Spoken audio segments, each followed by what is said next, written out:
Hello Australia, Glenn James here. I'm on My Millennial Money Express. Thanks for joining me today. Hey, I'm going to talk about casual workers in retail and a little bit about uni students who may be out of work as well. On the Facebook group today, Lily asked, hey guys, I'm a casual worker working in retail.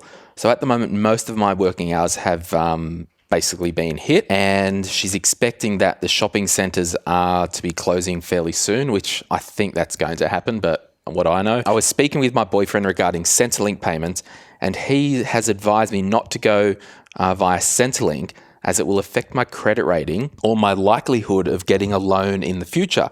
Could someone advise on whether this is true or not? And she went on to say, he's offered to help me through, but I'd rather not to be in debt from him if possible. So yeah, this thing, Lily, I'm glad that you're thinking about this before you just pull the trigger and get a loan from your boyfriend. But I want to talk about, firstly, you're out of work and there's a government safety net that will catch you in these times, okay? So number one, we know that that is there, and I think you should use that. Now, my biggest problem with this question is the mindset around will centrelink affect my credit? So if we unpack that, Lily, I think number one, we are in a worldwide once in 100-year emergency. Who cares if you can't get a loan at the end of this? Who cares? Like, you want to be able to survive to get through it. So number one, I need to challenge your mindset about running your life on the basis of can I get a loan in the future or not, because that's just not helpful, because you end up doing dumb things and unwise things because the tail is wagging the dog.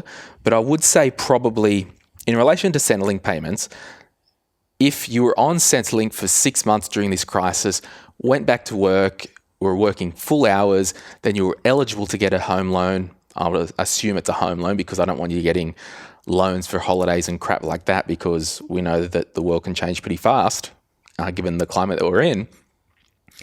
You could still get a home loan if you've had centrelink payments. They basically, some lenders with household incomes, if one person is on a disability pension and the other one isn't, they will use that as assessable income. So that's just totally not helpful to, one, have the mindset of I don't want to go to centrelink in case it stops me from getting a loan in the future. Two, I think it is good not to borrow from your boyfriend, because if you're earning under, I think it's $11.65 or $11.75, you can apply to centrelink and get the job seeker allowance and the COVID-19 supplement of $5.50 a fortnight.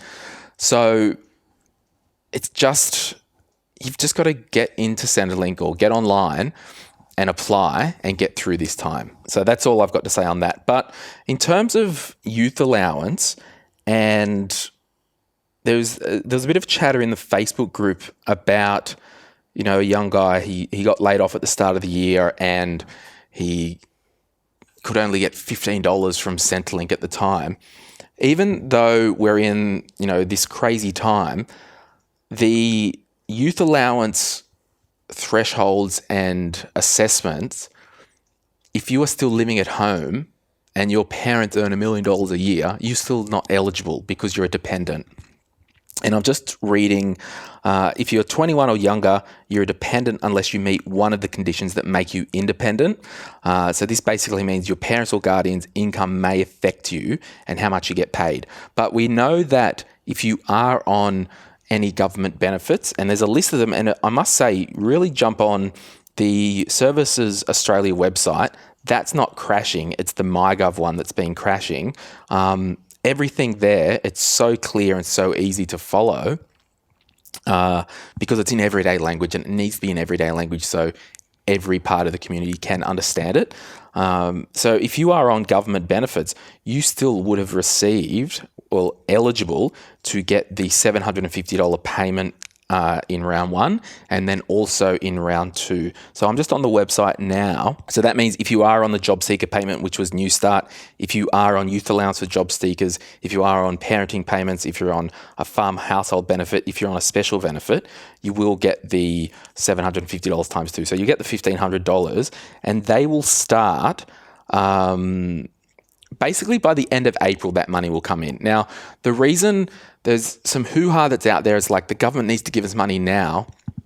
The problem is, and I watched the question time in the Parliament yesterday, the reason it is taking maybe a month or so, 6 weeks to get everybody their payment is because they've got to use the existing systems that are in place. So for small businesses, that's like the ATO BAS portal, for example, where you do your business and activity statements and the reporting. If they had to redesign a system to get everyone's payments sooner outside of that system, it would take longer than just waiting 6 weeks. So that's the practical reasons why. But anyway, just jump onto the Services Australia website. There's so much information about the COVID-19 stuff, but I just really want to drum home that you do not do things based on whether it will affect my credit or not, particularly at this time. Your priority at the moment is to stay with your head above water. And if that means, so for example, if in the magical world that we're living in, they said if you are on Centrelink, it will affect your credit rating, who gives a crap? You need money now to survive. We'll deal with getting a freaking loan in 6 months' time when and if we need to. So we've just got to get through this time. It is hard. I know it's tough. If you're a student living at home, you might not get a cent if you're a dependent under your parents because they might still earn too much. Now, if they are out of work and they qualify for benefits for their household, that's a different story. We might end it there. Thanks for watching on M3 TV. Jump into the Facebook group, and I just hope, Lily, that maybe your boyfriend, I'm sure, like your boyfriend, he's obviously got the right heart because he wants to help you and he doesn't want you to get Centrelink if he thinks that you'll be disadvantaged by it. But certainly in this instance, number one, Centrelink will not affect any loan in the future.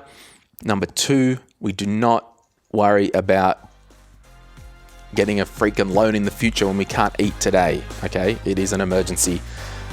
Thanks for listening to M3 Express, and remember to jump in the Facebook group if you've got any more questions, because we're there to help. See ya.